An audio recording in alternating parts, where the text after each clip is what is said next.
Putri dan Katak. Di zaman dahulu kala, ada kerajaan besar.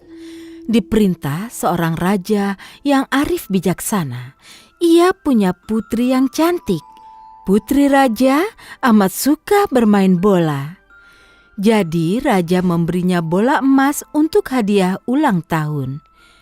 Ia suka sekali bola itu, sehingga ia selalu membawanya bersamanya, bahkan saat di luar istana. Di suatu sore musim panas, sang putri sedang berjalan-jalan di taman, dan ia memegang bola emasnya. Ia melemparkan bola itu ke udara setinggi mungkin dan menunggu sampai bola itu jatuh ke tanah. Tapi ia melempar bola itu amat tinggi, sehingga tidak melihat kemana bola itu pergi. Ia hanya mendengar suara ceburan keras dari danau terdekat. "Oh tidak, aku kehilangan bola emasku!" Putri raja menangis pilu. "Bagaimana aku akan bilang pada ayahku aku kehilangan hadiah berharga darinya?" Sambil mengatakannya, si putri menangis. "Aku akan berikan apapun asal bisa mendapatkannya lagi." Tiba-tiba seekor katak melompat dan duduk di daun di danau. "Apa yang membuat kau menangis, Putri?" Sang putri mendengar suara itu. Ia melihat ke atas, tapi tidak tampak seorang pun. "Boleh aku membantumu, Tuan Putri?" Ia mendengar suara katak lagi. Lalu ia melihat seekor katak duduk di atas daun di tepi danau. "Tuan Putri, apa kau mau aku membantumu mengeluarkan bola itu dari danau?" Tanya si katak dengan lembut. Iya, itu bagus sekali." Putri bertepuk tangan girang. "Aku akan memberimu sebanyak mungkin permata yang kau minta." Tapi si katak menggeleng. Aku tidak ingin intan permatamu. Aku tidak ingin harta karunmu. Itu tidak berguna bagiku. Aku hanya minta kau menyayangiku dan membiarkanku hidup denganmu, makan dari piringmu dan tidur di ranjang bersamamu. Kalau kau setuju, mungkin aku bisa mengembalikan bolamu." Mengerikan sekali. Bagaimana bisa katak hidup seperti manusia? Pikir sang putri. Aku ragu katak ini bisa menemukan bolaku. Kalaupun ia tidak akan bisa mengunjungiku di istana. Ini terlalu jauh baginya. Jadi ia menjawab, Iya, tentu. Itu janji. Terserah, aku setuju. Kembalikan bolaku dan aku akan mengabulkan permintaanmu." Sang putri memohon. Katak itu lalu menyelam ke dalam danau. Sang putri menunggu penasaran, matanya terpaku pada danau. Segera kepala si katak muncul. "Ini dia, Tuan Putri. Ini bolamu," katanya sambil keluar dari danau, menggelindingkan bola emas ke putri. Ia mengambil mainan kesukaannya dan lari ke istana, kegirangan. Ia lupa telah berjanji pada si katak dan meninggalkannya berteriak memanggilnya. "Tunggu, Tuan Putri. Apa kau lupa janjimu? Bawalah aku denganmu." Tapi ia tak pernah berbalik. Keesokan harinya, sang putri sedang duduk bersama keluarganya di meja makan saat seseorang mengetuk pintu. Sang putri lari ke pintu dan terkejut. Melihat itu adalah katak dari danau yang entah bagaimana berhasil mencapai istana. Tuan putri langsung menutup pintu dan duduk di mejanya lagi. "Apa yang membuatmu kesal, Ananda?" Tanya ayahnya. Ayahanda, sang putri tidak tahu bagaimana menjelaskan apa yang terjadi di danau itu. "Kemarin aku sedang bermain dengan bola emas hadiah ulang tahun dari ayah. Aku menjatuhkannya dalam danau. Ada katak yang duduk di daun, menawarkan untuk menolongku mengambilkannya dari dasar danau. Imbalannya, aku harus janji ia boleh tinggal denganku di sini." Sang raja berpikir sejenak lalu berkata, "Sebagai putri raja, Kau tidak boleh memberi harapan palsu. Penuhi janjimu dan biarkan dia masuk. Sang putri membuka pintu. Si katak melompat dan berkata dengan suara berkoak. Wak, bawa aku ke meja makan supaya aku bisa makan. Sang putri menatap ayahnya dan dengan ragu memungut si katak dan membawanya ke meja makan, lalu menaruhnya di atas meja. Ia menyikat tangan dengan jijik. Si katak mulai makan dari piring emasnya dan mulai membuat suara-suara yang sumbang. Setelah makan malam, si katak bicara lagi. Aku lelah sekarang. Bawa aku ke kamar tidurmu dan taruh aku di ranjangmu. Aku ingin tidur sebentar. Sang putri menggerutu. Sampai kapan aku hidup seperti ini? Bisakah aku mengenyahkan si jijik ini? Sang putri membawanya ke kamarnya dan menaruhnya di bantal di sebelahnya. Sang katak tidur di sebelah putri seperti janji. Pagi harinya ia melompat ke bawah dan pergi dari istana. Fiu! Sang putri menghela napas saat bangun dan melihat si katak sudah pergi. Ia tidak akan menggangguku lagi setelah kukabulkan keinginannya. Tapi ia salah karena si katak datang lagi sorenya. Ia sudah diranjang saat ia mendengar ketukan lembut yang sama di pintu. Keesokan harinya, sang putri bangun dan melihat si katak menghilang lagi. Tapi ketika malam datang dan si katak mengetuk pintu lagi ketiga kalinya, sang putri merasa jijik tidur dengan katak setiap hari dan ia mulai memikirkan cara mengenyahkan katak itu. Selagi memeras otak, ia ketiduran. Saat ia bangun keesokan harinya, si katak telah hilang dan seorang pangeran tampan menatap padanya dengan mata coklat indah. Putri terkejut, tapi tidak bisa paham apa yang terjadi semalam. Saat pangeran memberitahunya tentang kutukan yang menimpanya, ia lantas berkata, Aku seorang pangeran dan tinggal di istana seperti dirimu. Tapi suatu hari, nenek sihir jahat mengutukku. Aku harus mencari putri raja yang membiarkanku tinggal bersama dia 3 hari agar kutukanku luntur. Aku bahagia sekali, kaulah putri raja yang membebaskanku dari derita. sang putri senang sekali memiliki pangeran tampan dalam hidupnya. Mereka segera menikah dan hidup bahagia di istana ayah sang pangeran. Selesai.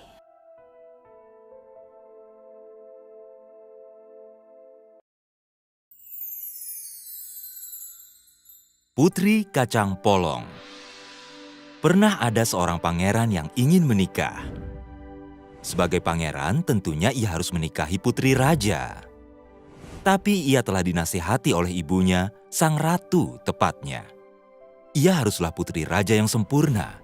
Ia bersikeras dan tidak kurang lagi. Tidak ada putri raja di kerajaannya sendiri. Jadi ia berkelana keliling dunia mencari jodohnya. Namun setiap putri raja yang dijodohkan padanya tampaknya banyak kekurangan.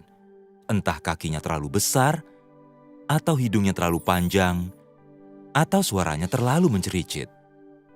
Ia tidak bisa menemukan putri raja yang sempurna dimanapun juga. Jadi ia kembali ke kerajaannya dengan sangat kecewa dan berpikir dia harus mengurungkan niatnya untuk menikah sama sekali. Suatu malam, segera setelah ia kembali, hujan turun dengan deras. Halilintar dan guntur mengguncang langit. Setiap orang tengah duduk di sekitar perapian mendengar suara angin saat suara ketukan terdengar di gerbang istana. Sang raja tua memakai sepatu bootnya dan pergi untuk membukanya. Di sana, berdiri di bawah guyuran hujan adalah seorang putri raja, namun penampilannya memukau. Rambut keemasannya seakan melekat di lehernya yang jenjang dan air hujan menjalari sepatu sutranya. Namun ia bilang, ia adalah putri raja sungguhan. Ia bilang ia sedang dalam perjalanan pulang ke negerinya sendiri dari kunjungan ke negeri tetangga saat ia kehujanan. Kita lihat saja nanti, Pikir sang ratu, saat sang putri dibimbing ke dalam dan diperkenalkan pada semua orang. Itu cerita paling tidak masuk akal yang pernah kudengar. Tak ada putri raja sejati yang bisa terlihat begitu berantakan. Untuk menjaga agar tidak dimata-matai, sang ratu tua cerdik mengambil sebutir kacang polong kering dari stoples dapur. Ia diam-diam pergi ke kamar tamu dan menaruhnya di tengah-tengah ranjang sang putri. Berikutnya, ia menyelundupkan 20 kasur dari lemari kain dan menaruhnya satu persatu di atas kacang polong itu. Mungkin kau tak pernah melihat beragam kasur itu. Mereka semua berkualitas terbaik tentunya. Karena hanya yang terbaik yang bisa ada di tempat tinggal sang ratu cerewet itu. Jadi keluarlah kasur bulu angsa yang dijahit dengan kain satin merah jambu itu. Satu lagi adalah kasur sutra ungu yang membungkus wol bulu domba terhalus. Yang ketiga adalah kain putih bersih berisi bulu angsa. Ada kasur biasa, brokat, dan linen. Dan yang belum keluar adalah kasur-kasur yang terhalus dengan sulaman benang emas, bersulam singkatan nama kerajaan dan lambang kerajaan. Akhirnya, sang ratu menumpuk lapisan kasur itu dengan 20 selimut bulu. Selesai. Akhirnya ia bergumam sambil terengah-engah setelah begitu banyak usaha yang tidak perlu itu. Kini kita akan lihat apa ia putri raja sungguhan atau tidak.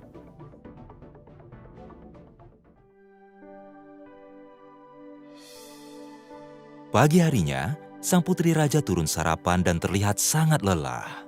Astaga, apa kau tidur nyenyak? Tanya si ratu tua. Tidak, aku tidak bisa. Jawab sang putri. Aku tidak tahu ada apa di ranjang itu.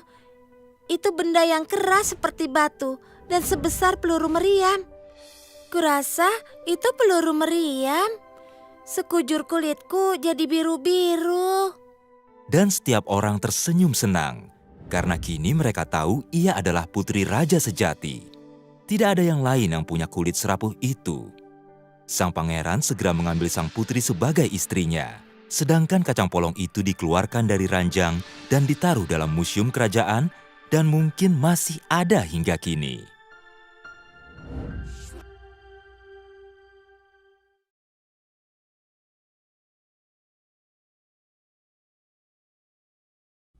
Penyihir Oz. Bertahun-tahun silam, di Lawrence, hiduplah seorang gadis bernama Dorothy. Ia tinggal bersama BBM dan Paman Henry di peternakan. Ia punya anjing bernama Toto. Suatu hari ia melihat cuaca aneh, awan pekat dan guntur yang menggelegar.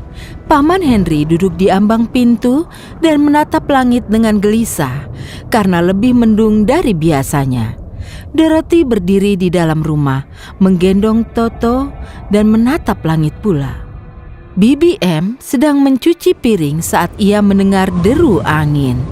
Ia pun lari ke pintu untuk melihat apakah badai akan datang. Tiba-tiba Toto melompat dari pelukan Dorothy dan lari ke arah angin puyuh. Dorothy pun ikut lari untuk menangkapnya. Toto sembunyi di bawah balon udara panas yang mendarat di luar peternakan. Di sana ia bertemu seseorang yang amat menarik. Namanya Profesor Marvel. Dan balon besar itu adalah miliknya. Ia menyambut Dorothy dengan kata-kata ajaib.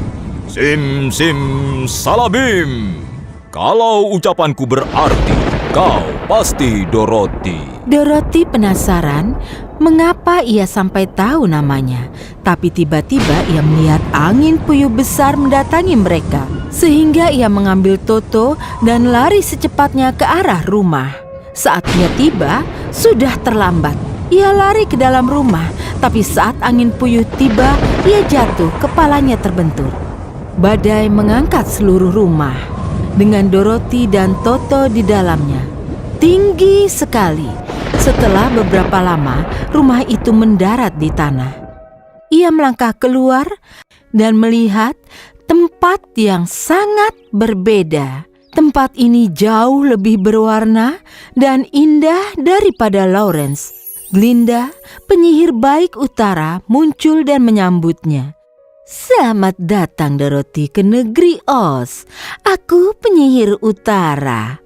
Oh, astaga, kenapa aku di sini? Seingatku ada tornado lalu kau datang kemari, Dorothy. Tornado itu portal menuju negeri Oz, dan aku sungguh berterima kasih padamu telah membunuh penyihir jahat timur.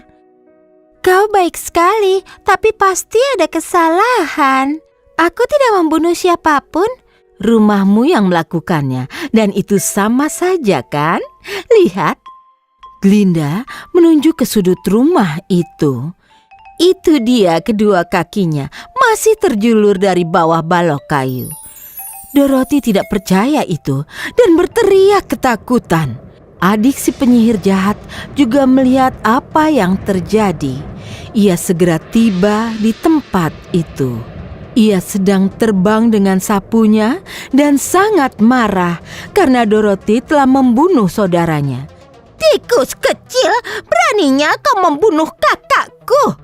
Kau bahkan berani memakai sepatu mirah kakakku yang harusnya jadi milikku. Aku tidak akan mengampunimu. Dorothy tidak tahu bagaimana sepatu mirah itu bisa ada di kakinya. Tapi itu tidak mau lepas setelah ia berkali-kali coba melepaskannya. Tiba-tiba penyihir timur merapal sihir pada Dorothy. Tapi itu terpental balik ke dirinya sendiri dan ia terlalap api. Sambil merutuk ia berkata, "Tikus kecil, aku akan kembali dan menunjukkan murkaku." Penyihir itu terbang pergi. Kini Dorothy punya seorang musuh. Dorothy ketakutan dan bilang, "Glinda, aku harus bagaimana? Ia pasti akan kembali padaku." Oh, astaga, jangan khawatir. Kini kau harus kembali ke Lawrence sesegera mungkin. Tapi aku tidak tahu cara kembali ke rumahku. Kau harus pergi ke kota Zamrud. Penyihir besar Oz tinggal di sana. Mintalah ia menolongmu. Bagaimana caranya aku sampai ke kota Zamrud? Apa itu jauh? Maukah kau ikut aku? Kau harus mengikuti jalan bata kuning. Itu jauh dan sepatu merah itu akan melindungimu. Tidak akan ada yang melukaimu selama kau memakainya. Setelah Dorothy dan Toto menemukan jalan bata kuning dan mereka menyusurinya. Setelah berjalan beberapa mil, Dorothy duduk beristirahat. Ada ladang jagung besar di sisi jalan. Di tengah ladang itu ada boneka jerami. Ia dipasang di tonggak. Dorothy melihat ke boneka jerami dan senyum. Kami punya boneka jerami di Lawrence juga. Itu benar. Dorothy melirik heran ke arah boneka jerami. Tapi boneka jerami di Lawrence tidak bicara. Aku tidak banyak bicara. Gagak tidak takut padaku. Mereka punya otak dan aku tidak. Astaga, mungkin aku bisa membantumu. Ia berdiri dan mengangkat boneka jerami dari tonggak. Itu lebih baik. Aku bisa menggerakkan kakiku sekarang. Siapa namamu? Kau mau kemana? Namaku Dorothy. Aku pergi ke kota Zamrud untuk bertemu dengan penyihir besar Oz. Aku telah mendengar hanya ia yang bisa membantuku kembali ke rumahku di Lawrence. Aku belum pernah dengar nama itu sebelumnya. Tapi aku kan tidak punya otak untuk ingat itu. Apa kau pikir Oz akan memberiku otak? Coba kau ikut denganku dan tanya dia. Terima kasih, itu adalah ide yang bagus. Jadi mereka pergi bersama. Sedikit lebih jauh, mereka bertemu manusia timah. Kalian mau kemana? Kami sedang pergi ke kota Zamrud untuk bertemu Oz Agung. Berharap ia akan mengabulkan keinginan kami. Oh, aku tidak punya hati. Bisakah Oz memberiku hati? Ayo ikut dengan kami dan cari tahu. Tentu saja, aku tentu akan ikut kalian. Jadi mereka semua pergi menyusuri jalur bata kuning. Jalan itu melintasi satu hutan lebat. Hutan itu makin gelap dan mengerikan. Melihat semak bergerak, Toto mulai menggonggonginya. Dan tiba-tiba seekor singa besar kekar muncul dari balik semak itu. Mereka semua ketakutan dan gemetar. Tapi ia terkejut melihat singa itu malah menangis dengan suara yang keras. "Hei, kau datang tiba-tiba dan menakuti kami. Tapi kau malah menangis. Kau ini singa yang aneh. Aku pengecut. Aku takut pada segala hal. Saat aku meraung, jantungku berdebar cepat karena aku tidak punya keberanian. Setidaknya kau punya hati. Kau punya akal juga. Toto dan aku ingin pulang ke Lawrence. Aku akan minta Oz untuk membantu kami kembali ke sana. Apa kau pikir Oz bisa memberiku keberanian? Jadi aku tidak jadi pengecut lagi? Tampaknya si penyihir ini amat sakti. Mari ikut kami dan tanyalah padanya. Mereka semua tiba di kota Zamrud. Itu adalah tempat yang amat indah di mana semuanya hijau. Sang penyihir terkenal bagi setiap orang di kota itu, tapi tak seorang pun pernah melihatnya langsung. Mereka semua tiba di sebuah istana. Kubah istana itu mirip balon udara panas yang ia lihat saat badai. Saat ia hendak masuk dengan penasaran, ia dihentikan oleh para penjaga. Kau sedang memasuki istana kota Zamrud. Apa yang bisa kubantu? Kami datang untuk menemui penyihir besar, Oz. Kami datang dari jauh dan kami tidak ingin banyak makan waktunya. Kalau begitu, aku akan minta izin sang penyihir. Kalian semua, tunggulah di sini. Pada akhirnya, sang penyihir setuju bertemu dengan mereka. Begitu mereka masuk balairung, mereka melihat citra hologram wajahnya di singgasana. Itu amat besar dan tampaknya amat menakutkan. Sim salabim. Halo Dorothy, gadis dari Lawrence. Katakanlah, apa yang bisa kubantu untukmu? Aku tahu suara ini, tapi dari mana? Oh, penyihir sakti Oz, kami berlutut di hadapanmu, kami butuh bantuan. Oh, tentu. Aku akan menolongmu, Dorothy. Ambil sapu terbang si penyihir jahat, dan aku tidak akan membiarkan kau di sini. Berangkatlah mereka, agak takut oleh tugas mereka, ke istana penyihir. Si penyihir jahat menginginkan sepatu mirah Dorothy, karena ia tahu itu berkekuatan dahsyat. Begitu mereka tiba di istana penyihir, ia menyambut mereka. Halo lagi tikus kecil, akhirnya kita bertemu kembali. Kembalikan sepatu mirah itu atau aku akan membunuhmu. Tak seorang pun bisa pergi dari sini karena aku akan bunuh kalian semua. Ia punya rencana untuk menghancurkan mereka satu persatu. Ia menembakkan api pada mereka dari sapu terbangnya. Dorothy berusaha melindungi diri dari api itu. Sepatunya berpendar dan air menyembur dari tangannya. Api padam seketika. Si penyihir jahat semakin marah.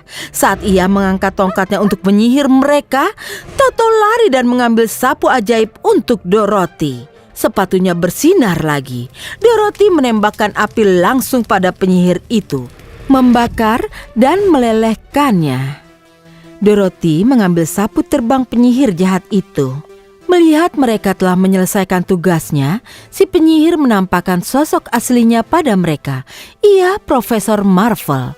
Profesor Marvel setuju membawa pulang Dorothy ke rumahnya di Lawrence.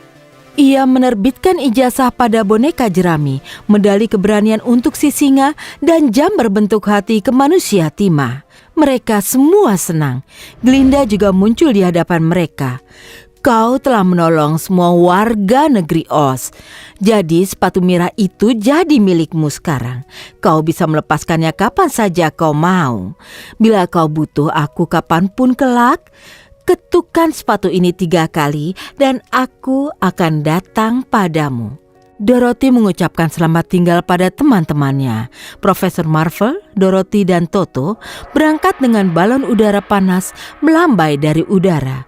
Hampir seketika, ia ada di ranjangnya sendiri di Lawrence. BBM dan Paman Henry mencoba membangunkannya. Dorothy bangun sambil menguap panjang. Ia berusaha memberitahu mereka tentang petualangannya. Tapi bagi mereka, itu semua hanya mimpi saja. Saat menarik selimut, ia melihat sepatu mirah berpendar merah di sisi ranjangnya. Selesai.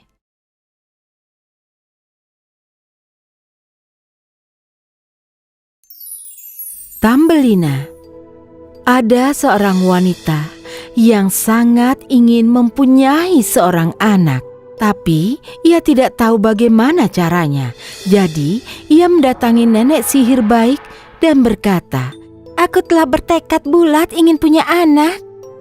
Kumohon, bisakah kau tunjukkan caranya?" "Mudah saja. Ini ada sebulir gandum untukmu. Tanamlah di pot bunga dan kau akan lihat hasilnya." "Terima kasih." Ia membawa benih itu dan menanamnya. Begitu tiba di rumah, itu cepat tumbuh menjadi bunga besar yang cantik dan kelihatan amat mirip tulip. Tapi kelopaknya terlipat rapat, seakan itu masih tunas. "Ini sungguh bunga yang indah." Si wanita mencium kelopak merah kuning indah itu. Begitu ia menciumnya, bunga itu terbuka. Di tengahnya duduklah seorang gadis kerdil. Ia elok dipandang, namun tidak lebih tinggi dari jempol manusia. "Anak yang cantik, mulai sekarang aku akan memanggilmu Tambelina." Kulit kenari yang telah dipoles jadi ranjangnya. Itulah caranya tidur tiap malam. Di siang hari, ia bermain di meja tempat wanita itu menaruh piring dikelilingi rangkaian bunga. Di sana mengapunglah kelopak tulip besar. Tambelina menggunakan kelopak itu sebagai perahu.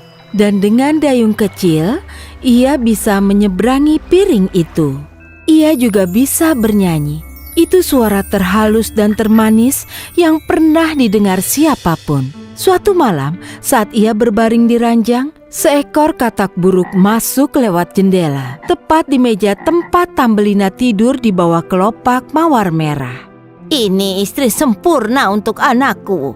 Ia mengambil kulit kenari tempat Tambelina yang sedang tidur dan membawanya keluar dari jendela ke kebun.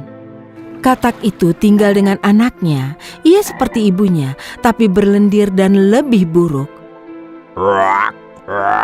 "Jangan bicara keras-keras, kau akan membangunkannya dan ia akan lari. Kita harus menaruhnya di salah satu bunga teratai lebar di sungai itu. Ia begitu kecil dan ringan, itu akan jadi seperti pulau baginya." Banyak teratai berdaun lebar tumbuh di sungai itu. Daun di ujung terjauh tepi sungai itulah yang paling besar. Dan ke daun itulah si katak tua berenang membawa Tambelina dalam kulit kenari. Tambelina yang malang bangun keesokan paginya. Saat ia melihat di mana ia berada, ia mulai menangis sedih. Hanya ada air di sekitar daun besar itu. Sama sekali tidak ada jalan baginya untuk mencapai tepian. Tambelina duduk dan menangis. Ikan-ikan kecil yang berenang di air di bawahnya memunculkan kepala untuk melihat si gadis kecil itu. Begitu melihat gadis itu, mereka merasa amat kasihan. Mereka berkumpul sekitar batang hijau dan menyangga gaun tempat gadis itu dan menggigitinya sampai putus. Dan meluncurlah daun itu menyusuri sungai. Tambelina sekarang pergi jauh sekali. Si katak tidak akan dapat menangkapnya. Lalu ia tiba dekat ujung hutan. Ada ladang yang besar, tapi sudah lama sekali dipanen. Hanya bonggol kering kosong saja yang muncul dari tanah beku. Itu seakan ia tersesat di hutan yang sangat luas. Lalu ia tiba di pintu rumah tikus ladang di bonggol berlubang. Di sanalah tikus ini tinggal, nyaman dan hangat, dengan gudang penuh gandum. Tambelina yang malang berdiri di depan pintu seperti pengemis dan meminta sedikit gandum karena ia sangat kelaparan. "Oh, gadis yang malang, mari masuklah ke rumahku dan makan bersamaku. Tapi kau harus bersihkan rumah dan bercerita, karena aku suka cerita." Tambelina melakukan seperti yang diminta tikus ladang dan dia bersenang-senang. Beberapa hari berlalu. Suatu hari si tikus mendatangi Tambelina. "Sebentar lagi ada tamu. Setiap minggu tetanggaku datang berkunjung dan ia jauh lebih makmur daripadaku. Kalau kau bisa menjadikannya suami, kau akan diurus dengan baik. Tapi ia tidak bisa melihat apa-apa. Kau harus menceritakan cerita-cerita paling bagus." Tambelina tidak suka usul ini. Ia tidak mungkin menerima si tetangga karena ia tikus mondok. Si tikus berkunjung, si tikus ladang bicara tentang si tikus tanah. Betapa kayanya dia dan tubuhnya yang 20 kali lebih besar darinya. Tambelina harus bernyanyi untuknya. Si tikus mondok jatuh cinta pada suara manisnya, tapi ia belum mengatakannya. Ia baru menggali terowongan panjang bawah tanah dari rumahnya ke rumah mereka. Si tikus ladang dan Tambelina dipersilahkan menggunakannya sesukanya. Ia memperingatkan mereka agar tidak terkejut oleh bangkai burung di tengah jalan. Itu adalah burung utuh, bulu dan paruh. Dia pasti telah mati baru-baru ini saat musim dingin tiba dan dikuburkan tepat di tengah terowongan ini. Lalu tikus mondok mengambil obor. Bagai api menerangi kegelapan. Ia maju di depan mereka untuk menerangi jalur panjang dan gelap itu. Saat mereka tiba di tempat bangkai burung, si tikus menggali ke atas, membuat lubang besar agar sinar bisa masuk. Di tengah lantai ada bangkai burung. Sayapnya terlipat di samping dan kepalanya di antara bulu-bulunya. Tambelina kasihan padanya. Tapi si tikus mondok itu menendang bangkai itu dan berkata, "Untunglah anak-anakku tidak bisa jadi burung. Apa gunanya kicau bila ia kelaparan dan mati beku?" Tambelina diam saja. Tapi saat yang lain membelakangi si burung itu, ia membungkuk, menyibak bulu di kepala burung itu dan mencium matanya yang tertutup. "Mungkin ialah yang bernyanyi manis padaku di musim panas. Ia sungguh membuatku senang, wahai burung manis." Malam itu Tambelina tidak bisa tidur. Jadi ia bangun dan menganyam selimut yang sangat besar dari jerami dan juga dari rumput. Ia menyelimuti bangkai burung itu agar bisa berbaring hangat dalam tanah yang dingin. "Selamat jalan burung kecil manis. Terima kasih untuk lagu-lagu indahmu musim panas lalu. Saat pohon masih hijau dan matahari bersinar dengan hangat." Ia menyadarkan kepalanya pada dada burung itu dan dia terkejut merasakan sesuatu berdetak di dalam sana. Itu adalah jantung si burung. Ia belum mati, hanya lumpuh karena kedinginan. Karena ia dihangatkan, ia hidup kembali. "Terima kasih anak kecil manis, aku telah dihangatkan. Mari nak, duduklah di punggungku. Kita terbang pergi dari hutan ini.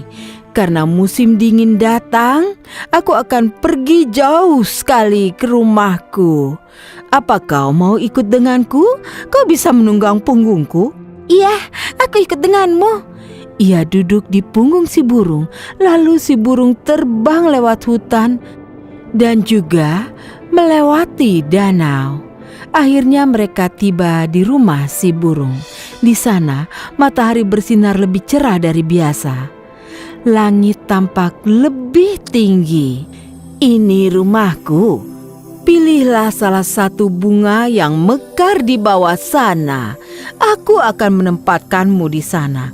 Kau boleh dapatkan apa saja." "Bagus sekali." Di bawah ada taman indah dengan bunga-bunga putih cantik. Si burung terbang dengan Tambelina dan menaruhnya di satu kelopak bunga besar. Ia terkejut melihat di tengah bunga itu ada seorang pria yang kecil. Di punggungnya ada sayap-sayap yang bersinar. Ia adalah peri bunga itu. Saat ia melihat Tambelina, ia gembira sekali karena ia adalah gadis tercantik yang pernah dilihatnya. Jadi ia melepaskan mahkota emas dan memakaikannya padanya. Ia bertanya siapa nama gadis itu dan memintanya jadi istrinya. "Iya, aku mau. Hanya bila kau membawa ibuku kemari, kita bertiga akan hidup bahagia di sini." Ia setuju dan memberi Tambelina hadiah sepasang sayap peri. Semua orang bergembira. Segera ibu Tambelina ikut mereka.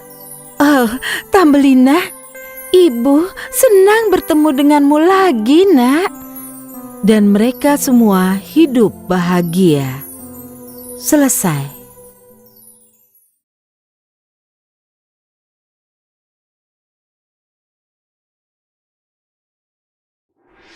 Panci bubur ajaib.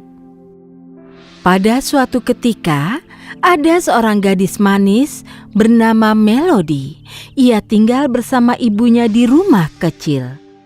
Mereka amat miskin, tapi Melody mencoba menghibur ibunya dengan bernyanyi.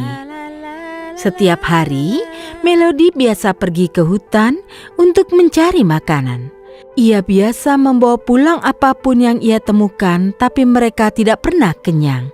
Suatu hari, sedih karena miskin, Melody meninggalkan rumah dan pergi ke hutan mencari makanan. Tidak peduli sejauh apapun ia mencari, ia tidak menemukan apa-apa.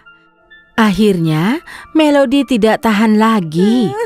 Ia duduk di batu dan mulai menangis. Sambil menangis, ia bernyanyi lagu sedih dengan suara sangat merdu. Mendengar suaranya, satu peri hutan muncul dan berkata, "Apa yang terjadi? Mengapa kau menangis? Dan kau sedang apa sendirian di hutan?" "Aku sedang mencari makanan untuk aku dan ibuku. Kami amat miskin dan juga lapar," kata Melody dengan wajah sedih. "Jangan takut," kata si peri. Dan dengan tongkat sihirnya, ia mengubah batu kerikil menjadi panci yang sangat besar. Melody terpukau melihat sihir itu. "Bawa pulang panci ini dan keluargamu tidak akan pernah lapar lagi." "Bukannya tidak sopan, tapi apa bagusnya panci kosong kalau tidak ada makanan di situ?" kata Melody dengan nada kecewa. Si peri menjawab, "Ini panci ajaib. Saat kau ingin makan sesuatu, bilang, 'Panci masak.' Dan saat sudah siap, bilang, 'Panci stop.'" Oh, Melody terpukau oleh hadiah dari peri itu. Dan dengan hormat, ia bertanya, "Ibu peri yang budiman, kata-kata tidak cukup untuk berterima kasih. Katakanlah apa yang bisa kulakukan untuk balasan." "Aku tidak ingin balas budi, tapi kalau kau mau, kau boleh menyanyi satu lagu setiap hari." Sebelum Melody bisa bertanya lagi, peri hutan menghilang. Saat Melody pulang hanya membawa panci kosong, ibunya amat tidak senang dan berkata, "Apa bagusnya panci kosong kalau tidak ada makanan di situ?" Melody mengangkat panci ke meja dan berkata, "Panci, masak!" Tidak terjadi apa-apa. Melody tampak khawatir, tapi panci itu mulai bergetar dan berdesis. Uap membumbung dan tampaklah bubur terlezat yang pernah mereka lihat seumur hidup mereka. Ibu Melody baru paham panci itu panci ajaib. Ia begitu lapar hingga ia tidak bisa menahan diri dan menciduk bubur itu dengan tangannya. Ia terbuai rasa bubur itu hingga tidak memperhatikan perintah Melody yang lainnya. "Panci, stop!" Mereka makan sampai panci itu kosong dan perut mereka kenyang sekali. Ibu Melody mengelus perutnya dengan senang. Melody lalu berpikir, "Oh, sudah waktunya aku pergi bernyanyi satu lagu untuk peri hutan." Lalu ia meninggalkan rumah dan pergi ke hutan lagi. Di rumah, ibunya begitu senang. Mereka tidak akan harus khawatir tentang makanan lagi. Ia mengumpulkan semua panci lamanya dan membuang semuanya untuk memberi ruang pada yang baru. Ia menggosok dan menepuk panci baru itu. Kerja keras itu membuatnya lapar lagi. "Panci, masak!" perintahnya. Dan langsung dari dalam panci lebih banyak bubur lezat membumbung. Tidak mau repot mengambil mangkuk, ia makan langsung dari panci itu. Lezat! Tapi secepat ia makan, panci itu terus makin penuh sampai ke tepi atasnya. Astaga, bagaimana cara Melody membuat panci berhenti? "Panci, cukup!" Tapi bubur tetap meluap. "Panci, sudah banyak, sudah banyak!" Tapi buburnya malah tumpah di atas meja. "Benar, sudah cukup!" Bubur tumpah di lantai. Ibu Melody mulai panik. "Berhenti! Selesai! Tidak mau lagi!" Ia memerintahkan. Segera ia sadar ia telah melakukan kesalahan besar dan ia lari dari tempat itu. Bubur meluap dari pintu dan jendela sampai ke jalanan, bergelembung dan membuat ombak besar dan bergulung di desa. Orang-orang naik di atap-atap rumah dan berteriak minta tolong.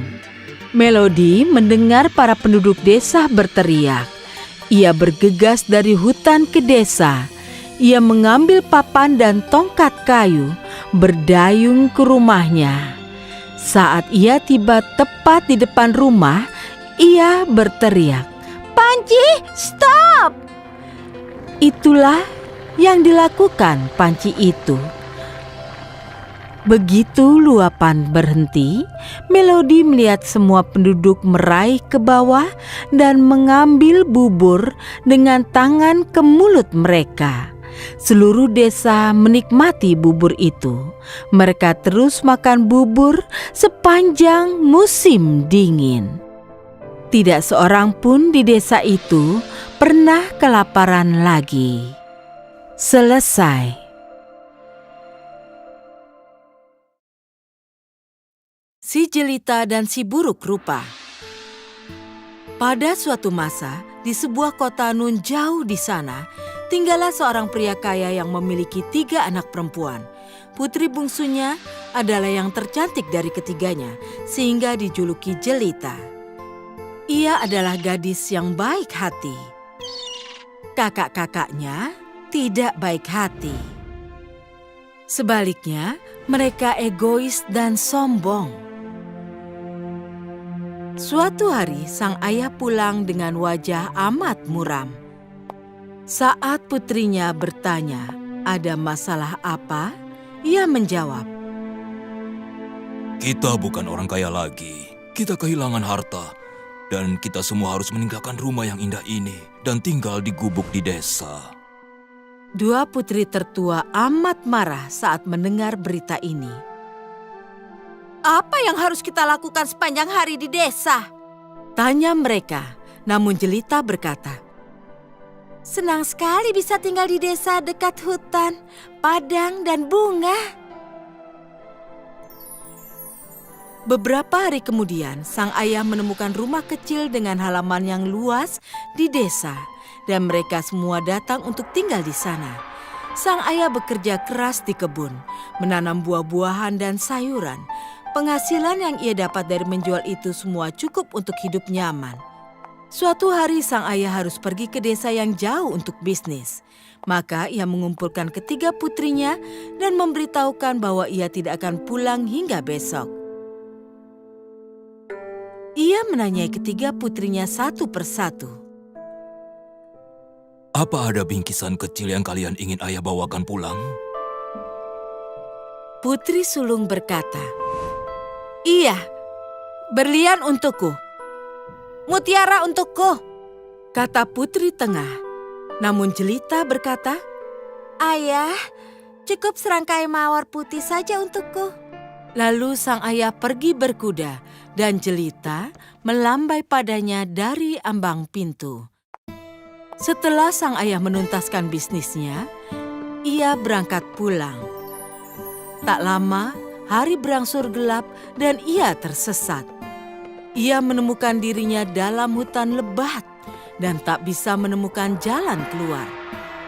Lalu akhirnya ia melihat cahaya di kejauhan dan ia berpacu ke sana.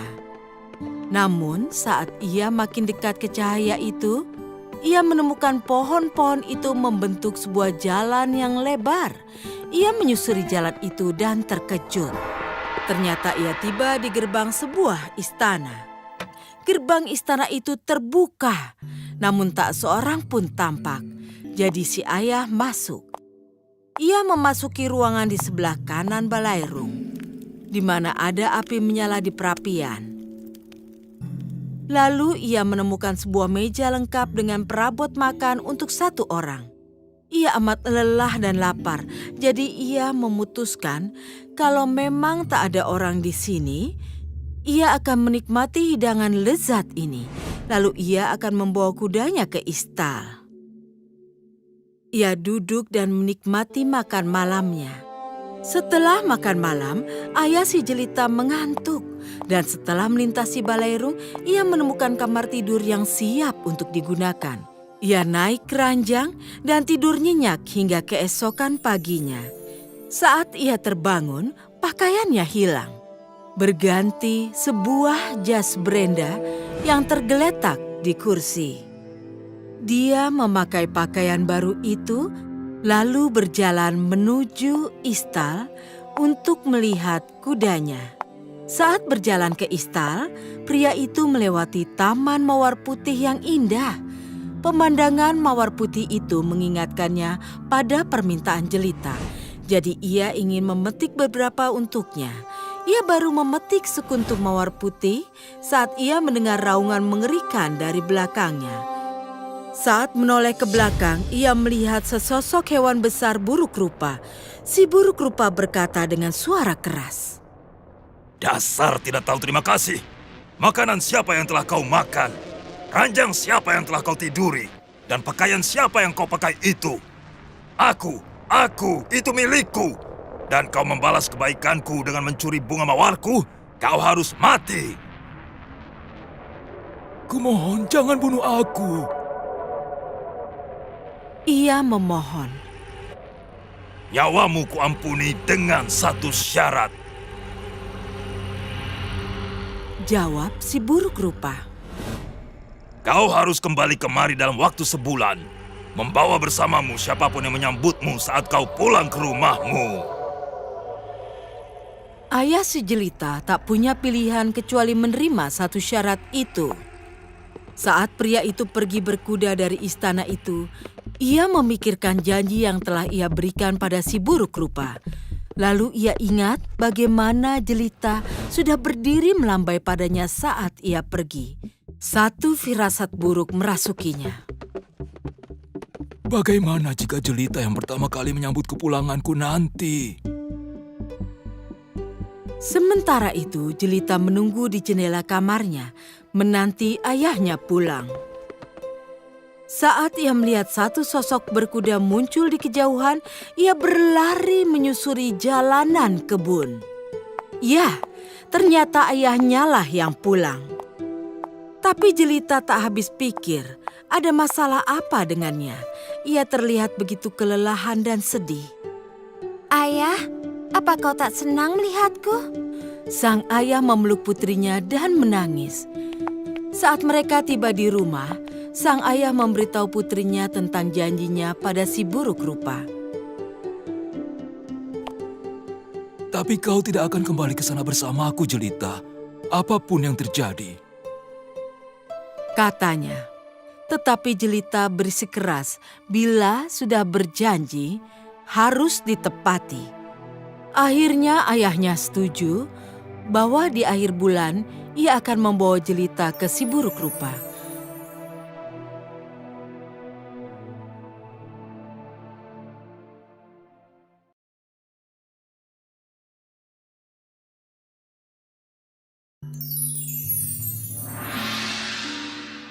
Akhir bulan datang begitu cepat, dan si ayah dan putrinya tercinta berangkat ke hutan. Menjelang malam, Jelita dan ayahnya tiba di istana dalam hutan. Mereka berjalan ke dalam dan menemukan makan malam lezat untuk 2 orang telah tersaji di meja. Saat mereka duduk di meja, terdengar raungan dari arah pintu. Ternyata itu si buruk rupa. Si buruk rupa berbalik ke arah ayah Jelita dan bertanya, Apa ini putrimu yang untuknya kau mengumpulkan mawar putih? Iya, kata pria itu. Dia tidak perlu menyesal, Kata si buruk rupa. karena segalanya dalam istana ini boleh untuk dia pakai. Kamarnya sudah siap. Selamat malam. Saat Jelita tiba di ruangannya, ia menemukan itu lebih indah daripada apapun yang pernah ia lihat. Cukup kelelahan, ia segera tertidur. Paginya, Jelita dan ayahnya sarapan bersama. Lalu mereka mengucapkan selamat tinggal. Saat ayahnya telah berkuda pergi, Jelita pergi ke kamarnya. Di satu dinding tergantung sebuah cermin, dan di bawahnya dengan ukiran emas bertulis, Jelita, hapus air matamu, tak perlu air mata dan helaan napas itu. Tataplah cermin ini, harapanmu akan terpenuhi. Kata-kata ini menenteramkan Jelita, karena ia mengira bila ia amat tidak bahagia, ia bisa berharap dirinya pulang ke rumahnya lagi. Hari-hari berikutnya terasa panjang bagi Jelita. Tetap saja si buruk rupa menaruh banyak benda untuk menghiburnya. Kadangkala ia membaca dan kadang ia melukis. Kadang ia bermain di luar taman dan di hari-hari lain ia mengumpulkan bunga-bunga indah. Tiap waktu makan malam, suara yang sama terdengar dari balik pintu dan satu suara besar selalu bertanya, Boleh aku masuk? dan tiap malam Jelita sambil gemetar menjawab, "Iya, buruk rupa." Lalu mereka berbincang bersama. Walaupun wajah dan suara si buruk rupa membuat Jelita takut, kata-katanya begitu lembut, hingga lambat laun ketakutan Jelita padanya berkurang. Apa aku sangat buruk rupa, Jelita? Tanya si buruk rupa suatu malam. "Iya, buruk rupa." Dan sangat bodoh? Tidak bodoh, buruk rupa." Bisakah kau mencintaiku, Jelita? "Iya, aku cinta padamu, buruk rupa, karena kau begitu baik." Jadi maukah kau menikahiku, Jelita?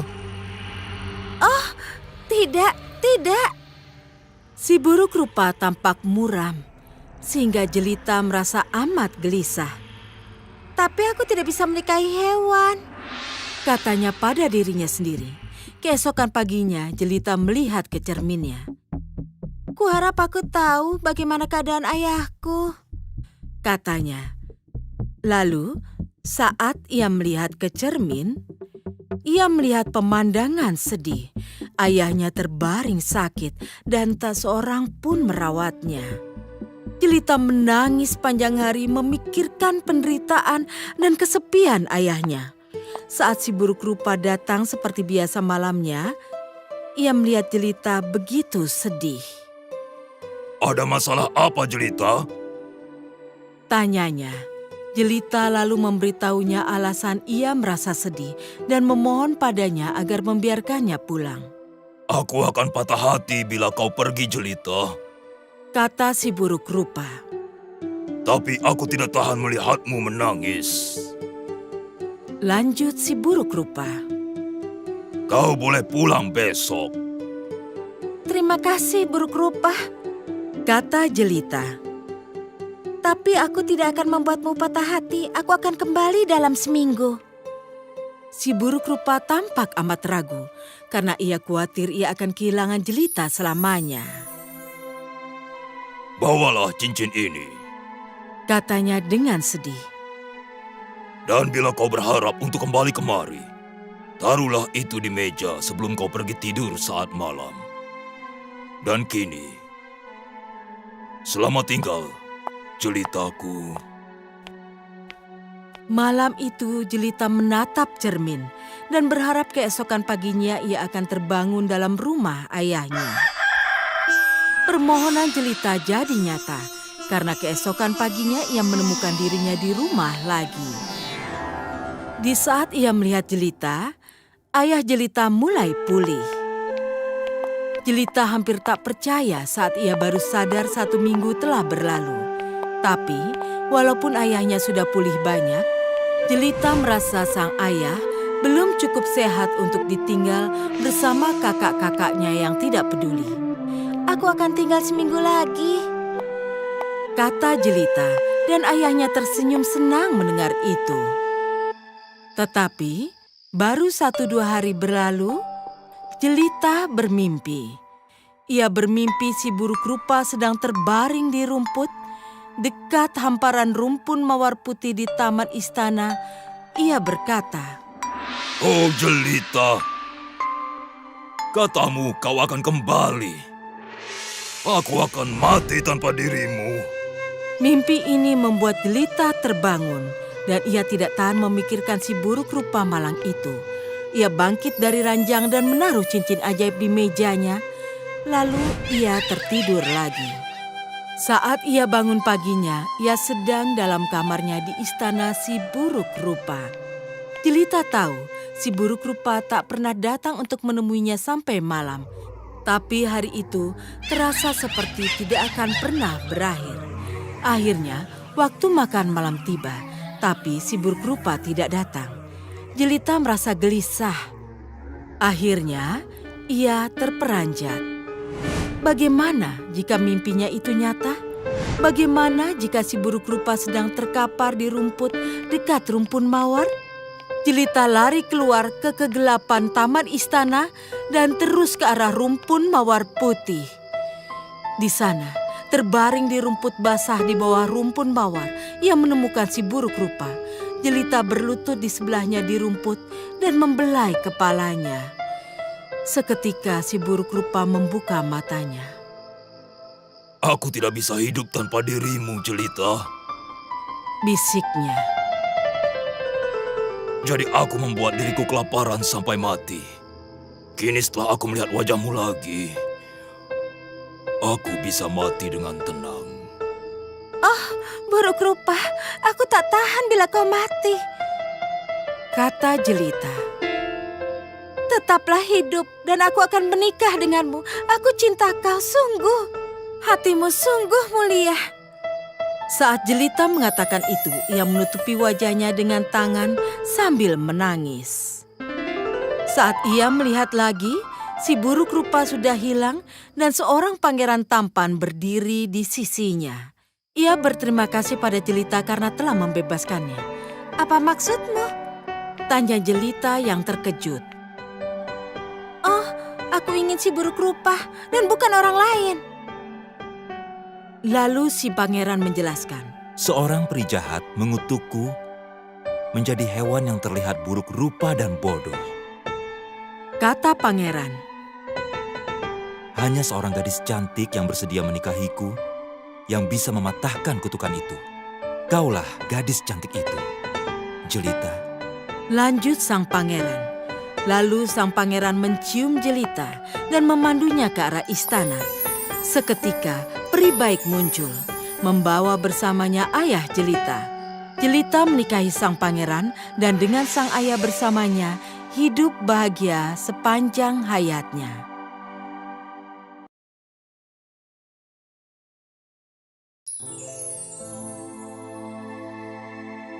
Putri tidur.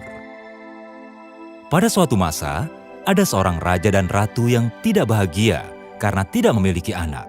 Mereka telah lama menikah dan hampir putus asa. Akhirnya, harapan mereka terkabul dengan lahirnya seorang bayi perempuan tercantik. Sukacita mereka begitu besar sehingga mereka menghabiskan banyak biaya untuk menggelar pesta pemberkatan. Untuk itu, sang raja dan ratu mengundang semua peri di kerajaan itu, kecuali satu. Ada 13 peri dalam wilayah ini, tapi hanya 12 yang diundang, karena tidak seorang pun tahu persis di mana menemukan peri ke-13. Lagi pula tidak ada yang menyukai peri itu, karena dia cenderung kejam dan rendah diri. Dia selalu iri pada peri lainnya, karena peri lainnya lebih muda dan lebih cantik daripada dirinya. Setelah perayaan pemberkatan itu, si peri ke-13 muncul dengan murka dan merasa diabaikan. Khawatir suatu bencana akan timbul, si peri termuda bersembunyi di balik pepohonan lebat, sehingga dia akan jadi yang terakhir menyampaikan berkatnya dan bisa membatalkan apapun kutukan dari si peri tua. Lalu para peri mulai menyampaikan berkat pada sang putri kecil. Yang pertama memberinya kecantikan, yang kedua kebaikan hati, yang ketiga keanggunan, yang keempat membuatnya menjadi penari sempurna, yang kelima memberinya suara merdu untuk bernyanyi, dan yang keenam keterampilan memainkan setiap alat musik di dunia ini dengan sempurna. Singkatnya, mereka memberi apapun yang diharapkan siapapun dalam hidup. Lalu tibalah giliran si peri tua. Dengan marah, dia maju ke buayan sang putri dan memadamkan cahaya lilin. Saat kau berusia 15 tahun, jarimu akan tertusuk jarum alat tenun dan kau akan jatuh dan tewas. Lalu dia berbalik dan bergegas meninggalkan balairung itu. Mendengar kutukan mengerikan ini, semua orang gemetar dan mulai menangis berduka. Tapi seketika, si peri termuda keluar dari tempat persembunyiannya. Tenanglah, putri kalian tidak akan meninggal. Memang benar aku tidak punya kekuatan untuk membatalkan mantra si peri yang iri hati itu seluruhnya. Sang putri akan tertusuk jari kelingkingnya dengan jarum alat tenun saat usianya 15 tahun. Tapi bukan tewas, dia hanya akan jatuh tertidur pulas yang akan berlangsung selama 100 tahun. Dan setelah masa itu berlalu, seorang pangeran akan datang dan membangunkannya.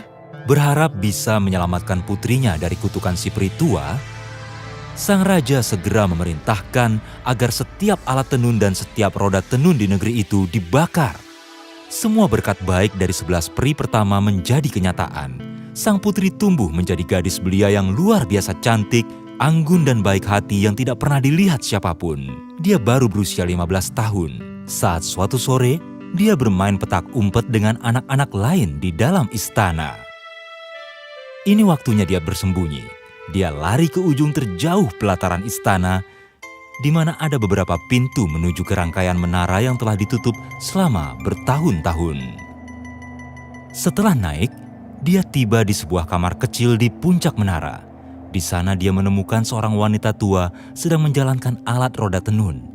Rodanya berputar dan benangnya berputar pada gelendongnya. Apa yang sedang kau lakukan? Ya, aku sedang meminta. Si wanita tua jelas tidak mendengar perintah sang raja bahwa setiap roda tenun di negeri itu harus dihancurkan dan tidak mengenali siapa yang datang. Kadangkala aku menenun benang menjadi kain linen. Kadang aku menenun wol jadi kain wol. Kadangkala aku bahkan menenun emas menjadi benang untuk para wanita kaya untuk dijual. Oh, apa itu sulit? Ya, begitulah awalnya. Boleh ku coba? Silahkan. Sang putri memohon dan si wanita tua menyerahkan gelendong dan benang padanya. Begitu ia menerima gelendong itu, jarumnya menusuk jari tangannya. Oh, Dan dia segera jatuh ke lantai dan tertidur. Kutukan si peri tua telah menjadi kenyataan. Dengan takut, si wanita tua berteriak minta tolong. Orang-orang pun berlarian dari segala penjuru. Mereka berusaha membangunkan sang putri dengan mengguyur wajahnya dengan air, melonggarkan gaunnya dan menaruh garam bau di bawah hidungnya. Tapi tidak satu pun berhasil. Menyadari bahwa kutukan telah dimulai dan harus tetap berlangsung, sang raja memerintahkan agar putrinya dibawa ke kamar tidurnya dan dibaringkan di ranjang beralaskan sprei bersulam emas dan perak agar dia bisa tidur dengan tenang hingga sahabat yang telah ditetapkan berlalu. Peri yang telah menyelamatkan nyawa sang putri mendapat tahu tentang keadaan sang putri dan segera pergi menunggang kereta berapi yang ditarik 6 ekor naga. Dan tiba di istana sang raja dalam waktu kurang dari 1 jam. Saat dia memasuki istana, dia menjampi semua makhluk hidup di dalamnya dengan tongkat sihirnya, kecuali sang raja dan ratu. Orang yang tersentuh akan tertidur. Para menteri, dayang, prajurit, pengasuh, penjaga dan pesuruh semuanya jatuh tertidur. Di luar pelataran itu, angin berhenti bertiup dan di taman-taman bunga-bunga mengatupkan kuntumnya dan bersiap untuk malam yang panjang. Sang raja dan ratu mencium putri mereka dengan sedih, meninggalkan istana itu selamanya. Dalam waktu 1/4 jam, rimba penuh pohon dan tumbuhan rambat tumbuh di sekitar dindingnya dengan begitu tebal sehingga tidak seorang pun dapat melaluinya dan mengganggu tidur sang putri. Barak-barak tertinggi di istana itu hanya samar-samar tampak di antara hamparan rerimbunan hijau itu. Sang peri telah menuntaskan pekerjaannya dengan cepat. 99 musim panas dan 99 musim dingin telah berlalu. Saat di suatu hari yang indah, putra dari raja yang sedang berkuasa berburu di hutan. Matanya tertuju pada sesuatu di kejauhan dan bertanya, "Ada apa di sana?" Beberapa memberitahunya bahwa mereka percaya itu adalah reruntuhan yang digentayangi roh-roh halus. Seorang pria jelata tua maju dan berkata, Tunggulah yang mulia. Lebih dari 50 tahun yang lalu, aku mendengar ayahku bercerita bahwa kakeknya telah bercerita bahwa ada sebuah istana dalam hutan itu, di mana seorang putri raja tercantik yang pernah lahir tengah terbaring tidur. Karena dia sedang dalam pengaruh kutukan sihir, disebutkan dia hanya bisa dibangunkan oleh seorang pangeran. Hati sang pangeran seakan membara oleh kata-kata ini. Tidak sabar ingin mencari tahu kebenarannya sendiri. Dia menghunus pedangnya dan maju ke arah sulur pepohonan itu. Bilah pedangnya berkilap diterpa sinar mentari saat dia menebaskannya ke hamparan duri-duri itu. Yang mengherankan, segalanya tampak jadi mudah. Dia hanya perlu menyentuh cabang-cabangnya, sehingga cabang-cabang itu luruh dan ada jalan terbuka cukup lebar agar dia dan kudanya bisa lewat. Yang lebih mengherankannya adalah begitu dia telah melewati jalan sempit itu, batang-batang menutup lagi di belakangnya, menghalangi semua pengikutnya. Sendirian dia maju melewati pelataran pertama yang penuh dengan kuda-kuda dan orang-orang yang tampaknya telah tewas. Lalu dia menyadari bahwa mereka semua sedang tertidur dan bernafas dengan tenang. Akhirnya dia sampai ke sebuah kamar dengan cahaya yang tersaring ke sebuah ranjang. Di ranjang itu terbaringlah seorang gadis yang sedang tidur, yang tetap cantik tak termakan waktu. Sang pangeran lalu mendekati ranjang itu dan berlutut di sisinya, menatap ke arah sang putri. Jari-jari tangannya tergeletak lembut pada seekor anak anjing yang tertidur di siku lengannya. Seulas senyum tampak di bibirnya, seakan hujan lembut membelainya selama dia tidur. Akhirnya, sang pangeran membungkuk di atas sang putri raja dan mencium dahinya dengan lembut. Kini, kutukan itu telah berakhir di ujung bibirnya. Dan kemudian sang putri raja pun terbangun. Aku telah menunggumu begitu lama. Katanya sambil tersenyum pada sang pangeran. Bersama-sama mereka berjalan melalui istana itu. Dan kemanapun mereka pergi, orang-orang di sekitar mereka pun terbangun. Semua pekerja dan petugas bahkan kembali bekerja lagi. Sang pangeran dan sang putri memasuki balairung besar di mana hidangan lezat telah tersaji bagi mereka. Sang pangeran dan sang putri yang telah makin dalam saling mencinta seiring menit demi menit yang berlalu, menikah sesaat setelah jamuan malam berakhir. Lalu para penghuni istana bersukaria, pesta dan musik kembali dimulai lagi.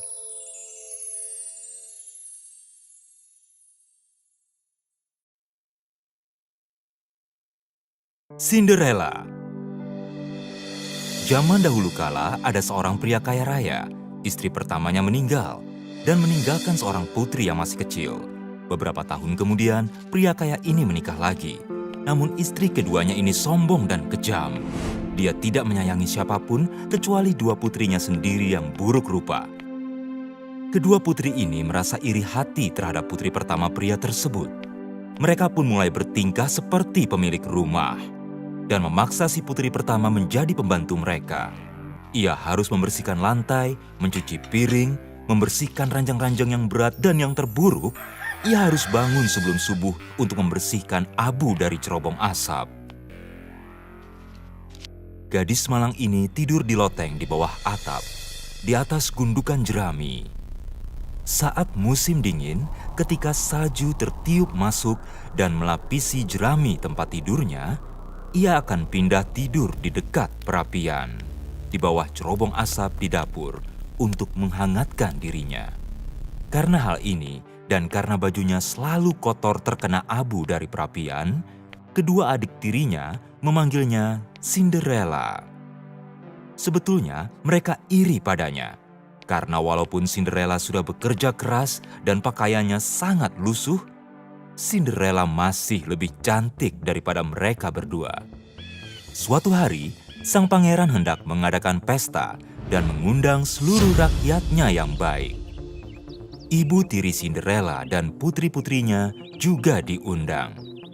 Kedua bersaudari buruk rupa langsung sibuk memesan gaun indah dan rambut palsu untuk mereka sendiri.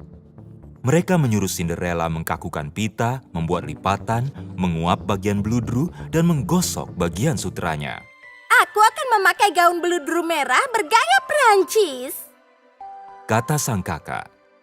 Dan adiknya berkata, kalau begitu, aku mau memakai gaun berbunga emas dengan kalung berlian berkilauan ini yang akan sangat menarik perhatian. mereka memanggil penata rambut terbaik untuk membuat rambut palsu mereka dan menyuruh pembuat gaun terbaik untuk menjahitkan jubah luar yang baru.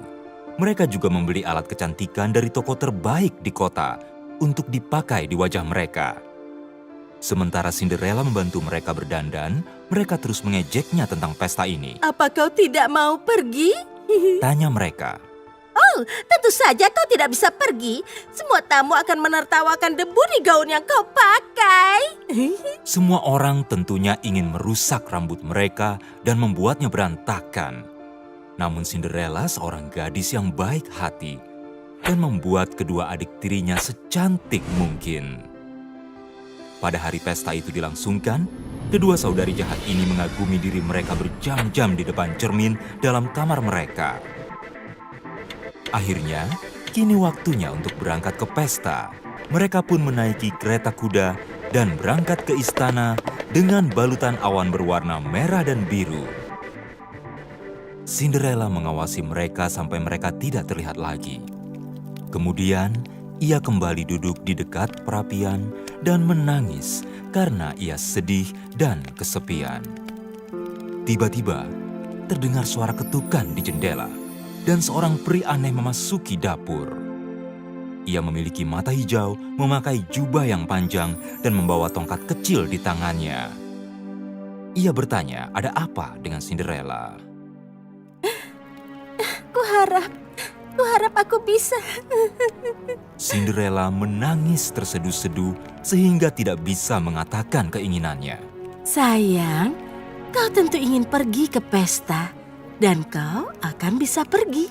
Sejak dulu ketika ibumu masih hidup, aku telah menjadi ibu perimu. Sekarang, jadilah gadis baik dan pergilah ke kebun dan bawakan aku labu kuning yang besar. Cinderella bergegas ke kebun. Dan dengan cahaya lampu, ia memilih labu terbaik di kebun dan membawanya pada ibu peri. Ibu peri mengeluarkan pisau perak dari kantongnya dan mengeluarkan seluruh isi labu itu, sehingga hanya tersisa kulit luarnya. Ia lalu mengayunkan tongkat sihirnya dan mengubah labu itu menjadi kereta yang indah. Cinderella sudah sering melihat kereta yang dinaiki putri bangsawan saat ia menggosok tangga di depan rumahnya. Dan dia telah melihat adik-adiknya menaiki kereta dan berangkat ke pesta. Namun ia tidak pernah melihat kereta yang seperti ini sebelumnya. Seluruhnya dilapisi emas yang berwarna seperti labu. Kemudian, ibu peri meminta Cinderella untuk melihat perangkap tikus di tempat makanan. Di sana terdapat 6 ekor tikus yang masih hidup. Ibu peri menyuruh Cinderella untuk membuka pintu perangkap. Dan saat tikus-tikus itu keluar, ia mengayunkan tongkatnya dan mengubah mereka menjadi kuda yang gagah dengan surai panjang yang indah. Mereka langsung dipasangkan ke kereta. dan menjadi sekelompok kuda yang mengagumkan dengan bulu indah berwarna abu-abu seperti tikus. Kita masih memerlukan kusir. Kata ibu peri pada Cinderella.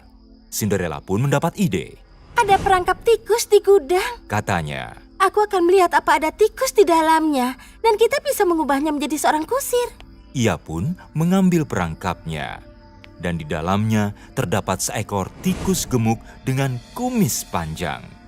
Ibu peri pun mengubah tikus itu menjadi kusir gemuk, periang dengan kumis paling lebat. Kemudian, ibu peri berkata pada Cinderella, Pergilah ke kebun lagi dan temukan 6 kadal di belakang ember penyiram pohon. Bawa mereka padaku. Cinderella secepatnya menuruti ibu peri. Dan mereka pun diubah menjadi 6 pengawal kereta yang akan berjalan di belakang kereta dan memegang erat tali dengan sebaik mungkin. Ibu peri pun bertanya pada Cinderella, apa dia sudah puas? Oh, tentu saja. Kata Cinderella, Tapi bagaimana aku bisa ke pesta memakai baju lusuh seperti ini? ibu peri mengayunkan tongkatnya pada Cinderella. Dan bajunya berubah menjadi gaun indah India yang dihiasi angsa dan mutiara. Berkilau perak dan putih bagaikan malam musim panas. Di kepalanya muncul mahkota bunga berbintang. Dan muncul cincin emas berbatu indah di jarinya. Terakhir, ibu peri mengubah sendal kayu di kakinya menjadi sepatu kaca yang dilapisi bulu angsa. Saat Cinderella hendak berangkat dengan keretanya, ibu perinya memperingatinya. Ingatlah untuk pulang sebelum tengah malam, sayang. Jika kau tinggal lebih lama dari itu, kereta itu akan menjadi labu kembali. Kuda menjadi tikus, kusir jadi tikus gemuk, dan pengawal jadi kadal. Dan bajumu akan kembali lusuh seperti semula. Cinderella berjanji untuk pulang sebelum jam 12 malam. Lalu ia pun berangkat dengan hati penuh kebahagiaan. Ketika orang-orang melihatnya keluar dari kereta, sang pangeran dan semua tamu tertegun kagum. Para tamu berhenti berdansa, dan musik biola pun berhenti untuk mengagumi kecantikan Cinderella. Kemudian, saat sang pangeran meminta Cinderella menjadi pasangan dansanya, pemain biola mulai bermain lagi, dan musiknya bahkan terdengar lebih merdu dari sebelumnya. Raja, ratu, dan semua yang hadir di pesta memuji kecantikan dan keanggunan Cinderella. Dan bertanya-tanya, siapakah dia? Sang pangeran terus bersama Cinderella, dan mereka pun terus berdansa dan berbicara, sampai mereka merasa begitu dekat satu sama lain.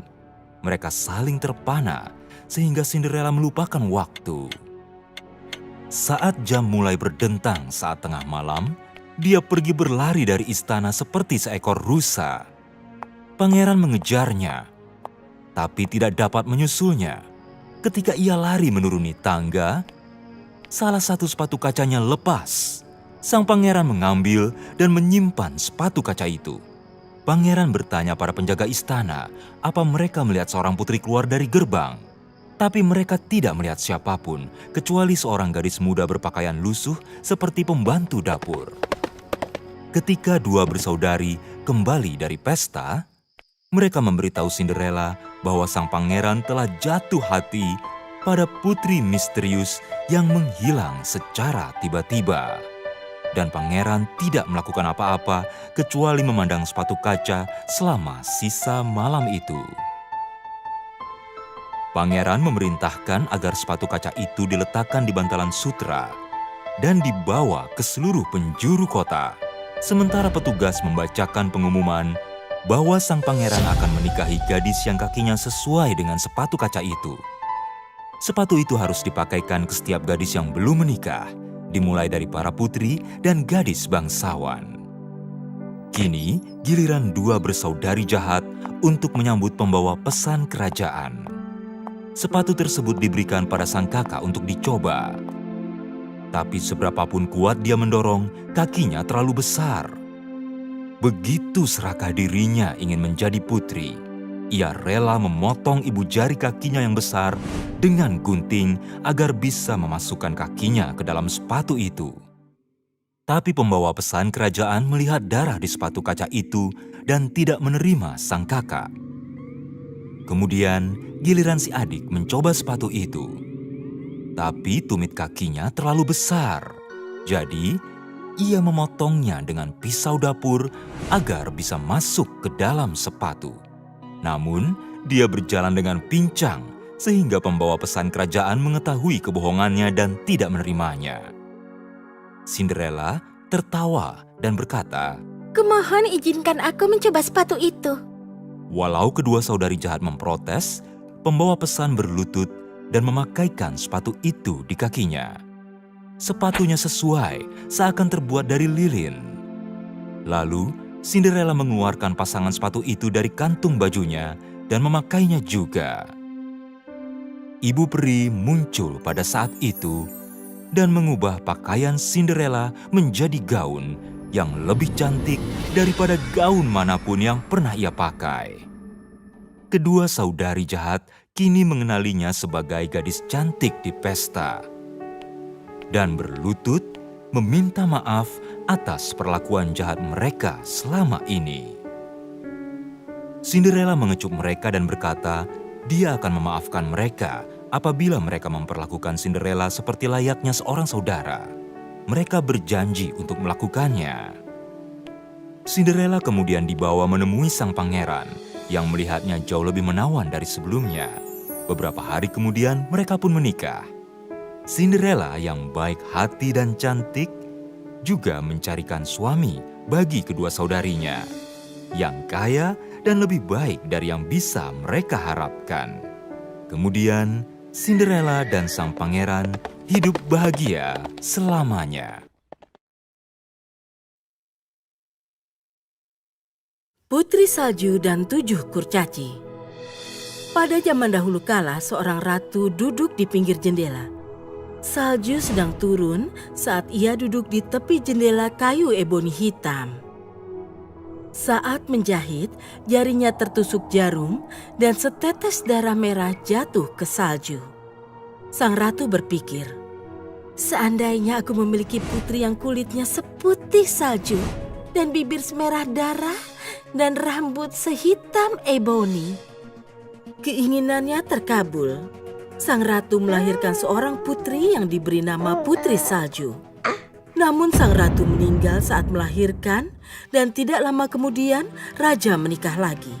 Ratu yang baru sangatlah cantik, tapi dia wanita jahat dan tidak suka apabila ada yang lebih cantik daripada dirinya.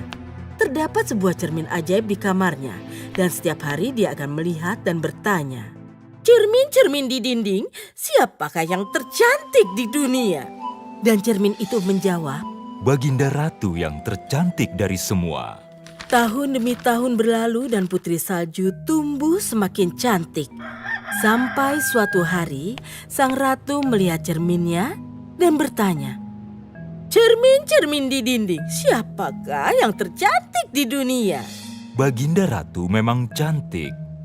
Namun Putri Salju lebih cantik dari Baginda. Sang ratu penuh dengan kebencian dan iri hati dan memutuskan untuk membunuh putri tirinya. Dia lalu memerintahkan pemburu suruhannya untuk membawa Putri Salju ke hutan dan membunuhnya. Dan membawa kembali jantungnya sebagai bukti dia sudah mati. Si pemburu membawa Putri Salju jauh ke dalam hutan.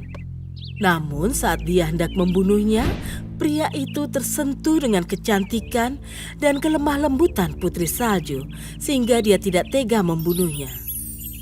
Aku tidak tega membunuhmu, tapi aku tidak bisa membawamu kembali ke istana. Aku khawatir binatang liar di hutan ini yang akan memakanmu. Pemburu itu meninggalkan Putri Salju di hutan. Dia membunuh rusa dalam perjalanannya kembali dan memberikan jantung rusa itu pada sang ratu yang mengira itu jantung Putri Salju. Sementara itu Putri Salju yang malang berjalan ketakutan dalam hutan gelap. Binatang liar memperhatikan Putri Salju yang tersandung melewati pepohonan, tapi mereka tidak melukainya. Saat malam, Ia tiba di bagian kosong hutan di mana terdapat sebuah rumah kecil. Dia mengetuk jendela, tapi tidak ada yang menjawab. Dia mengetuk pintu, lalu membuka dan masuk ke dalam rumah. Langit-langit rumah itu rendah, dengan meja kayu dan kursi di sepanjang meja itu. Di atas meja itu terdapat 7 mangkuk, 7 sendok, dan 7 cangkir. Karena itu adalah rumah milik 7 kurcaci yang bekerja di pegunungan menggali mencari emas. Karena lapar, Putri Salju pun duduk dan makan sedikit puding dari tiap mangkuk dan minum sedikit susu dari tiap cangkir. Kemudian dia naik ke lantai atas dan melihat sebuah kamar yang terisi 7 tempat tidur mungil. Putri Salju naik ke salah satu ranjang dan tertidur. Saat malam semakin gelap, ke-7 kurcaci pulang. Masing-masing membawa sekop dan kapak serta kantong berisi emas terikat di pinggang mereka. Saat mereka meletakkan lampu di meja, mereka sadar seseorang telah memasuki rumah mereka. Seseorang memakan makanan kita. Iya, ada yang makan makanan kita. Kata mereka. Lalu mereka naik ke kamar atas dan melihat Putri Salju yang sedang tertidur pulas. Coba lihat, siapa gadis cantik ini? Iya, siapa dia ya? Mereka saling bertanya-tanya dengan bingung. Kemudian Putri Salju bangun dan menceritakan kejadian yang menimpanya. Karena mereka merasa kasihan padanya, mereka pun mengajak Putri Salju tinggal bersama mereka sebagai penjaga rumah mereka. Mereka memperingatinya untuk tidak membuka pintu untuk siapapun saat mereka pergi bekerja di gunung. Karena mereka takut sang ratu jahat akan mencoba membunuhnya jika dia tahu Putri Salju masih hidup. Jadi tinggallah Putri Salju bersama para kurcaci. Dia merapikan ranjang, membersihkan kamar, serta memasak untuk mereka. Dia merasa sangat senang. Dan segera dia melupakan ibu tirinya yang sangat kejam. Namun pada suatu hari, sang ratu bertanya lagi pada cermin ajaibnya. Cermin-cermin di dinding, siapakah yang tercantik di dunia? Baginda Ratu memang cantik. Namun Putri Salju lebih cantik dari Baginda. Jauh di dalam hutan, dia tinggal di rumah yang dibangun para orang kerdil. Sang ratu sangat murka mendengar kabar ini. Menyadari dirinya telah dibohongi si pemburu. Ratu memutuskan untuk membunuh Putri Salju dengan tangannya sendiri. Dia berpura-pura menjadi wanita penjajah barang dan pergi ke rumah kurcaci di hutan. Putri Salju sedang duduk dekat jendela dan menjahit baju milik salah satu kurcaci. Sang ratu memanggilnya dengan suara wanita desa yang serak. Beli kancing, pita, renda, semuanya cantik. Tertarik membeli barang yang cantik, Putri Salju lupa akan peringatan para kurcaci. Dia pun lari membuka pintu. Tali pita gaunmu tidak kencang, sayang, kata sang ratu. Mari ku kencangkan untukmu. Kemudian dia mengikat pitanya dengan begitu kencang sampai Putri Salju tidak bisa bernafas dan jatuh ke lantai seakan ia meninggal. Sang ratu pulang ke istananya sambil tertawa karena dia yakin dia telah berhasil menyingkirkan Putri Salju untuk selamanya. Ketika para kurcaci pulang, mereka menemukan Putri Salju tergeletak di pintu rumah. Dan mereka tahu apa yang terjadi saat mereka mengangkat Putri Salju. Mereka segera memotong tali yang membeli tubuhnya. Dan segera setelah udara masuk ke tubuhnya, Putri Salju dapat bernafas kembali dan menceritakan apa yang terjadi. Dan para kurcaci menyadari bahwa wanita itu adalah ratu jahat yang menyamar yang ingin membunuh Putri Salju. Jangan pernah membuka pintu untuk siapapun lagi. Mereka memperingatkan dan Putri Salju berjanji akan menurutinya. Malam itu, sang ratu kembali ke cermin ajaibnya. Cermin-cermin di dinding, siapakah yang tercantik di dunia? Baginda Ratu memang cantik. Namun Putri Salju lebih cantik dari Baginda. Karena itu, sang ratu jahat bergegas ke gudang istana, di mana dia menyimpan racun. Dan di sana, dia membuat apel beracun. Satu sisi berwarna merah, satu sisi berwarna hijau. Sisi hijau bisa dimakan, namun satu gigitan di sisi merah akan mematikan. Sang ratu menyamar lagi. Kali ini ia menjadi seorang wanita desa berpakaian lusuh membawa sekeranjang apel. Dia meletakkan apel beracun berwarna cantik itu di tumpukan paling atas. Sang ratu tiba di rumah kurcaci tepat saat Putri Salju sedang menimba air dari sumur. Putri Salju langsung ketakutan dan berlari masuk serta mengunci rumahnya. Kemudian dia mendengar suara wanita desa itu memanggil. Apel segar, apel manis. Putri Salju ingin sekali mencicipinya. Jika ia hanya membuka jendela tanpa membuka pintunya, tentu itu tidak bahaya. Jadi ia menjulurkan tubuh di jendela. Coba aku lihat apelnya. Putri Salju memanggilnya. Cobalah yang ini manis, ini apel yang paling segar. Jawab sang ratu sambil memberikan apel yang beracun. Ketika Putri Salju sedikit ragu, sang ratu berkata, Jangan takut memakannya, akan kubelah 2 apelnya. Setengah untukmu, setengah untukku. Sang ratu memakan sisi yang hijau dan memberikan sisi yang merah pada Putri Salju yang langsung menggigitnya. Namun begitu apel itu menyentuh mulutnya, Putri Salju jatuh ke tanah meninggal. Malam itu, sang ratu mengusap cermin ajaibnya dan bertanya, Cermin-cermin di tanganku, siapakah yang tercantik di sini? Kecantikan milik Baginda tidak dapat ditandingi oleh siapapun. Saat para kurcaci pulang dan menemukan Putri Salju meninggal, mereka membaringkannya dalam peti kaca yang diletakkan dengan taburan bunga-bunga, agar mereka dapat melihatnya sepanjang hari. Suatu hari, seorang pangeran dan anak buahnya berkuda melewati tempat itu. Melihat peti kaca itu, sang pangeran turun dari kudanya untuk melihat gadis di dalam peti. Dia terlihat seperti sedang tertidur lelap. Karena kulitnya masih seputih salju, bibirnya merah seperti darah, dan rambutnya hitam bagaikan eboni. Kecantikannya mempesona sang pangeran, dan dia pun memohon pada kurcaci, Izinkan aku membawa peti ini bersamaku. Akan kuberikan kekayaan yang jauh lebih banyak daripada emas di pegunungan ini. Tidak. Dia lebih berarti bagi kami daripada seluruh emas di dunia. Namun, ketika mereka menyadari bahwa sang pangeran telah jatuh cinta pada Putri Salju, mereka mengasihaninya dan menyerahkan peti itu sebagai hadiah. Sang pangeran menyuruh anak buahnya untuk membawa peti kaca itu dengan hati-hati menuju istana.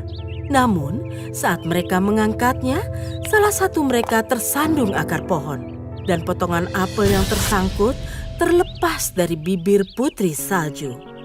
Putri Salju terbangun dan dia merasa sangat terkejut. Sang pangeran menceritakan semua yang terjadi dan memintanya menjadi istrinya.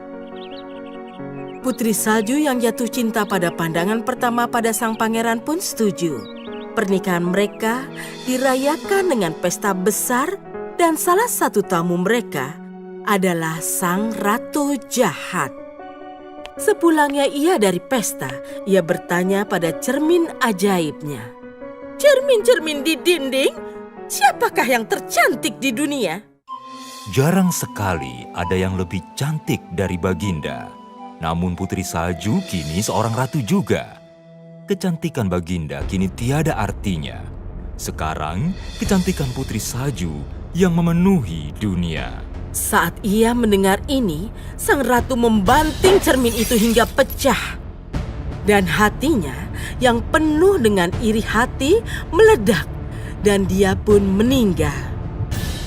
Namun Putri Salju dan sang pangeran hidup bahagia untuk selamanya.